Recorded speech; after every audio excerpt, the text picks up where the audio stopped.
Well, let's turn our eye to some global action as well. William Lee is Chief Economist and Managing Director at Global Economic Advisors. He's with us. William, Happy New Year. Great to see you. 1st Jan. Happy New Year to you guys. Thank you for having me. You're looking bright. William, what's the prognosis? A new one and same as the old one? In terms of market performance, or you think something will change? I think the emphasis is going to shift. Last year we started with trade tensions and fears of stagflation and whatever other inflation you care to add in there. And it turned out over the last year that those fears were unwarranted.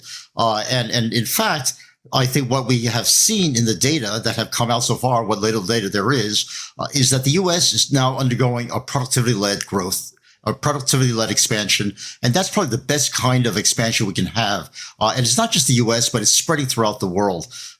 Market performance in global markets have been even better than that in the United States. And I think part of that is because the outlook for productivity is so good, not only in the United States, but also in the rest of the world. And I think that's the key to the investment strategies going forward. Trade tensions will dissolve into incentives for more and more capital flows across countries. Instead of worrying about tariffs and goods and services and trade flows and things like that, I think President Trump has made it clear that the future is with capital flows and investments in the markets in which you want to sell.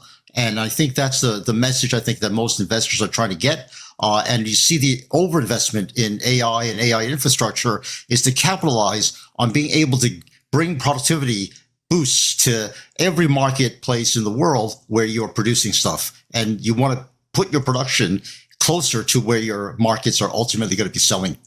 All right. So you touched upon AI. I just wanted your thoughts on two things. One, 2026, do you think now that the calendar is reset, people perhaps recalibrate their investments in AI? Towards the end of the year, we were questioning, the financial validation of these, investments that people were making and the sort of incestuous capital deployment in all these companies. So does that reset? If you could give a call on that. And secondly, on the global interest rate scenario, do you think the Fed is behind the curve? I think the global reset on AI is about computation. How much computation power do you really need to get the benefits and productivity growth that you want from AI and AI technologies? And I think people are starting to ask the question, first we have to see the apps that'll be using these computational infrastructure that's being put in place. And we haven't seen a lot of those apps yet. And there's a question about whether or not the benefits will flow to the working man, to the everyman, to the consumer. And I've become much more confident over the last several weeks that the benefits are not only going to accrue to everyone, they're already accruing to everyone. I just ran to an electrician who came to my house, and he was doing some work for me.